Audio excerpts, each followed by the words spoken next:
Alright everybody, this is the 2018 Textron Off-Road Wildcat XX. I will do my best to give you a kind of guided walkthrough. First we're looking at the front suspension.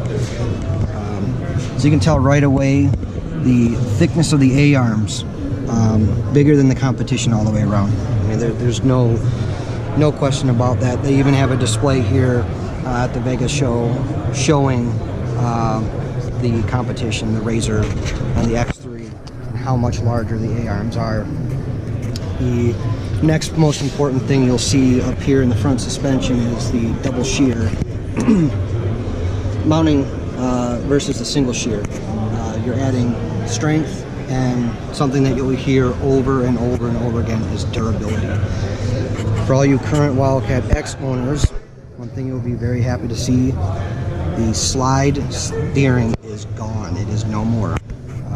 That is featured on the Speed Cap, as far as I know, but stock, it is rack and pinion. It's power steering, but it is rack and pinion. It is not the old school slide steer that we all grown to hate.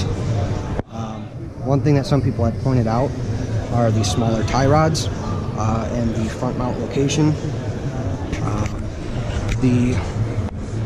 That was one of the questions that I had asked Dean when I wouldn't say interviewed him, but questioned him about the car and what he thought in the King of Hammers. And he said there was absolutely no issues with the tie rods. He never had any break, never had any bend. The tie rods were not an issue. And from what a couple of the engineers had said, and even people at the speed booth, you need a weak point, and it's better to replace a tie rod than to replace your steering rack, knuckles, anything else like that. Obviously companies are going to come out, they're going to come out with upgrades, but that's why it's, you know, manufacturer's going to want a weak point, and it's much better to replace a $40 tie rod than an A-arm or rip a tab off. I had a lot of people asking for close-ups of the rear swing arm, the mounts, and the swing arm itself.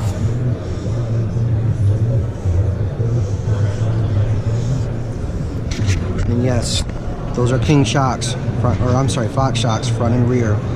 They did decide to go with the Fox in the end.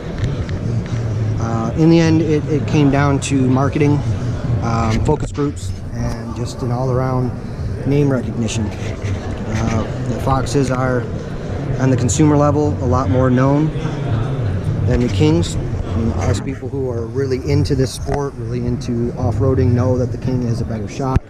But then again, that's also something as debated as what's the best oil to run.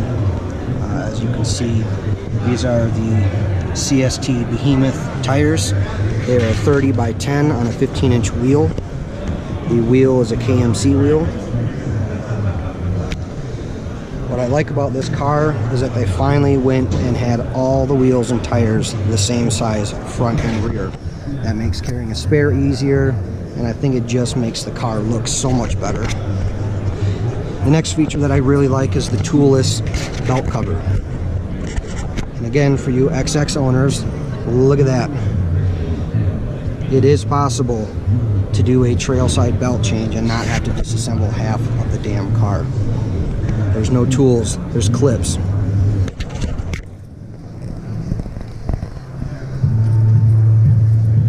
If you really needed to in a pinch, you could pull that off, but it would be definitely recommended to have a flat blade screwdriver to excuse me, loosen the clamp on the CVT intake. Lighting's not the greatest over here, but you will see that the CVT intake tube routes all the way up, keeps on going further, and goes up into this intake grate above the bed. Two of the three things necessary for this to be snorkeled are snorkeled: the engine intake, the CVT intake. The exhaust for the CVT is right here. If you can't see it in the low light, it comes just above the top of the head of this motor. In theory, you could, if you wanted to, completely submerge this motor. Downside is, of course, your exhaust is lower than the exhaust of the CVT. I'm not a mud guy, I'm not a deep water guy. I don't know if that's an issue or not, so I'm just going to be perfectly honest there. I'm not going to give a full-on opinion on something that I don't know 100% about. Something else you'll notice, lots and lots of heat shields. Hopefully we don't have to worry about fire issues. Pretty sure they made sure ahead of time that they didn't have fire issues to have to worry about, or firewall recalls. This accessory here is actually offered through Articat. It's not something they made, or it's not an aftermarket. It's not something they cobbled up in the shop. It is actually an accessory that you can buy. If you look here, you can see that it's a 19mm socket built into both ends of the handle, so you can use it as a lug bar to get your lug nuts off for a tire change. The nut for this is already part of the chassis, so all you have to do is buy the handle and of course your spare tire. Look at that, your alternator is covered. The biggest thing people complained about last year was that alternator doesn't have a cover, it's going to get ruined, it's going to get trashed. Well, one, they left the cover off to show people it has an alternator. It's not completely sealed, but they have assured us they have thousands upon thousands of miles testing in this thing, including lots of testing in Arkansas with mud, water, sand, I mean anything that you could think of. And again, not just in Arkansas, but that was an example. And they had 0 failures with that alternator. 0. In all the test cars and all the thousands of miles they put on these things. No failures. The roll cage. I can't grab a saw and cut it open. I'm sure they'd be pretty upset with me if I did. This is the only side-by-side on the market whose roll cage is already race approved, race ready. The thickness, the design, the structure. This roll cage does not need to be modified or changed or replaced in order to qualify as a legal racer car. Let's see here. The doors have a handle up here on the top, and on the interior you have a pull handle here as well. You have your grab handle that's built into the door. Slider seats. The passenger seat is not adjustable. It is not adjustable. Maybe a big deal for some. Me personally, I don't see the need for it. It's a passenger. It's not like there's anything, there's not pedals that they need to reach, but I understand some people want to be able to rest their legs up on the firewall. I'm not hurt by this. It would be a neat feature to add in the future, but I don't think it's necessary. Nice big glove box that is not held on by our once again loved X crappy latch. You have your old crap bar, as we like to call it up north. Cup holders, and a feature that I really like right here in the center. This is the access to your battery and your fuses. What's great about the wiring in this vehicle is they thought ahead of everything. The wiring, this thing is pre-wired for light bars, for whips, for radios, anything that you can think of. These 3 slots right here, the wiring behind the dash, which is easily accessible by opening up the front hood, and I'll show that in a second. There are pre-wired switches, switch adapters back there. There's also another one up here. They said this one's commonly used for light bar and all the setups that they've done. You also have several 12-volt tie-ins behind this panel for accessories like Bluetooth radios, communicators, car-to-car radios. Let's see if I can get this popped open. So this back here is your access to your battery. Now if you notice, I didn't need tools like on the X to get this open. It's a toolless knob.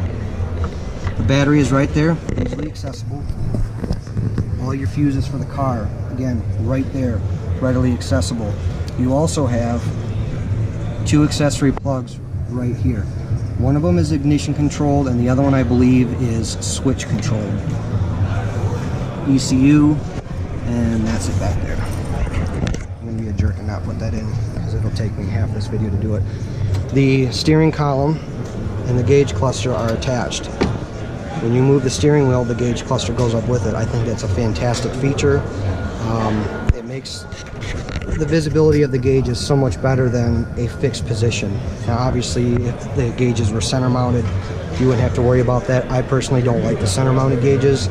I think it's distracting, and you're taking your eye off the trail of the road far more often, having to look over as opposed to being able to look right in front of you. I am going to walk over to the gray one to show you how the bed and the hood pops out to get access. There's a little shot of the Havoc for anyone who hasn't seen it, who's been living under a rock. Alright. So another nice feature, once again, everything that they did with this car, they thought ahead. They thought of the consumer, they thought of the people riding it. This bed comes out. You don't need a Torx driver. You don't need a bag full of tools. You need one working hand. You could be missing a hand and still get this bed out. There are 4 of these. Hold it on. The bed. It pops out.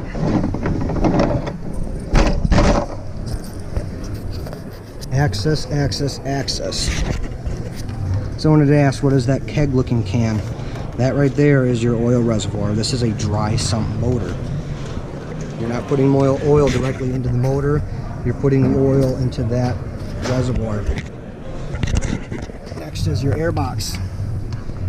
For those of you who have seen the airbox design in the Havoc and the Stampede, I believe the X3 uses a very similar airbox. That's it right there. Again, accessible. There's your motor. Easy access to spark plugs, valve cover. Valve adjustments need to be done. You're not having to disassemble half the car. Once again, you AXA owners know how wonderful it is to get to those valve covers. These are the QS3 shocks. Many of you sled guys know those are adjustable. They have the 3-position adjustment on them. Soft, medium, and hard. Pretty easy to tune. I'm not a shock guy myself, to be honest with you. They scare me. I don't know enough about them. But these make me feel comfortable because of the fact that I don't know enough about shocks to go into the like the Alka 5s. There's a lot of adjustment on there. A lot of people like that because they know the shocks, they know what to do. I don't. I'm a dummy, so it's a nice shot for us fellow dummies. So there's your front hood. Once again, easy access, coolant overflow, brake master cylinder. There's your power steering. Now this one might be a little hard to show, so I apologize ahead of time. I'm going to try and squeeze in there the best I can with the crappy lighting that I have. So in here, where my hand is at, I have these nice plugs. There are 3 of them in there.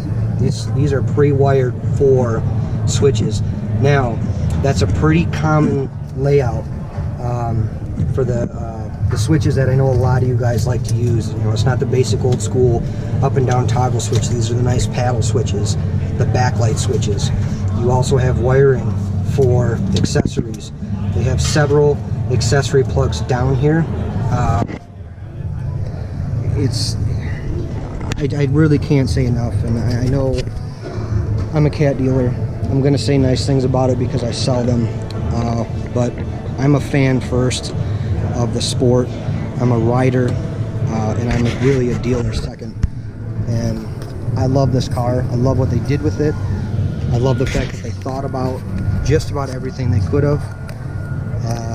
I'm confident in the power. I'm confident in the weight. I'd rather have a car that was overbuilt, meant to take abuse that we all give them. I think the biggest complaint that everybody has, regardless of brand, is when something breaks. No one likes when a car breaks, and I really don't think we're going to have this issue. Do I think it's bulletproof? No. Do I think that it's going to sit there and and take every single bit of abuse that people can give and not break? No, that's a ridiculous idea. But I think it's going to hold up much better than any other side-by-side on the market. Really hope I didn't forget anything. I know a lot of people had asked about seeing the gauge cluster. Unfortunately, they don't leave keys in them, and for good reason, because dummies like us would love to start them up and take off. And, well, there's alcohol. It's Vegas, let's be honest. But I also think that the owners of Caesars and probably the fire marshal does not allow them to keep the batteries plugged in or even have gas in them. You know, the gas caps have been removed, they're taped over. I think they were supposed to be inspected to make sure the gas was in before they brought them in. I really don't have anything else. I guess I'll do one more quick walk through on the interior. These do appear to be recycled X seats. A little bit of updating in the design. They don't honestly feel like the X seats. They do feel more comfortable. I think my problem or my complaint with the X seats is they always felt like I was sitting on a board with a little bit of padding. These felt more comfortable. So, you know, take that for what it is. I would have been nice for them to get their own seat, but hey, they already had the part. Why not? This one is shown with the basic bimini top, I believe. The half windshield. They do have a full windshield option. They have black bumpers, green bumpers. They're going to be steel. Both of them are steel. They have rock slides, both in the black and green. Aluminum roof for your hard roof option. No plastic. Didn't really get a chance to ask anybody why they chose that option. Again, personally, I like the aluminum ones better, but you know, that's just me.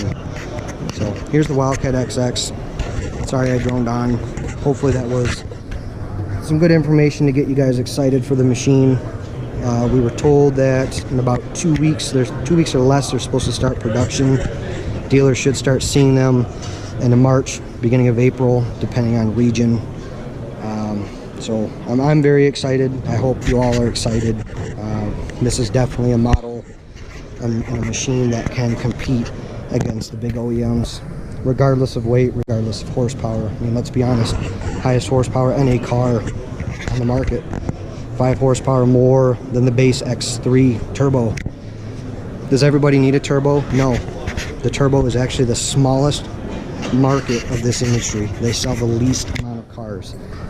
So to need a turbo at launch and be the car of launch and not an NA just doesn't, it's not good business sense. There's no need for it. There will be a need for it, absolutely. There are consumers out there that want a turbo. Right now, we have a turbo, we have several turbo options. Speedworks push turbo. Push turbo actually had an impressive display over there. But hey, Razor didn't come out with a turbo first, they came out with an NA. Yamaha didn't release the YXZ with a turbo first. It's still an NA. Sorry guys, I know a lot of you wanted a turbo, but the market does not dictate that a turbo is necessary versus an NA, especially when it comes to product launch. And I really think once drivers get behind the wheel of this and drive it, they're going to realize that a turbo isn't necessary for their ride style, their driving style, and their condition. So I appreciate you guys watching this. If you have any other questions, please comment, let me know. I'll try my best to get answers if I don't already have them.